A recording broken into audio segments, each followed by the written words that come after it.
Sina ubaya na ndugu yangu yoyote, ni maneno ya Enock Bella kwa kile kilichotokea kwenye interview ya Mbosso kusema kwamba anasikia maneno mabaya ambayo anasemwa na ndugu yake ambaye alikuwa naye kwenye kundi moja la ya Moto Bendi. Enock Bella sio mazuri wakati yeye alikuwa msaada kwake kwa kumlipia kodi. Hatimaye Enock Bella kamjibu ndugu yake Mbosso kwa kusema kwamba Enock Bella anasema,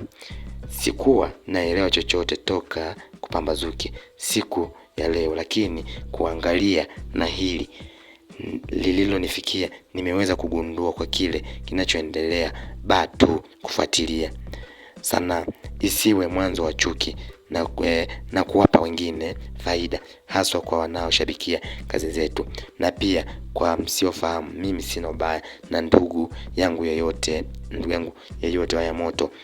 Bendi, na pia sikuwahi kuwaza kama kwa kile nilichowahi kukiongea mwaka jana na kuzungumza na ndugu yangu mimi na yeye kingekuza haya leo, na kwa namna inaendelea kunitusi na kunikashifu na kunidhalau baada ya kile nilichokisikia. Mtafakari, aliweza kuzungumza Enock Bella baada ya kuweza kusikitishwa naye kwa kile ambacho alikisikia kutoka kwa Mbosso, kwa kudai kwamba yeye kitu ambacho aliweza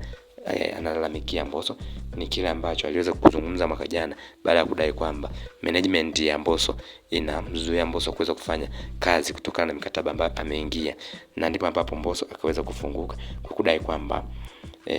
anasikitika kwa kile ambacho anakizungumza Enock Bella, na ndipo ambapo Enock Bella akadai kwamba alikuwa haelewi kitu chochote mpaka aliposikia na kuambiwa kwamba amezungumziwa hivyo, na kutaka kwamba sanaa isiwe ni chanzo cha chuki na ugomvi. Kwa mjibu wa Enock Bella, anadai kwamba nimegundua kwa kile kinachoendelea baada tu ya kufuatilia. Aliweza kufuatilia basi baada ya Mbosso kuweza kutoa malalamiko yake kwa kudai kwamba Enock Bella anamzungumzia vibaya, hivyo hajisikii vizuri kuweza kuzungumzia vibaya na Enock Bella.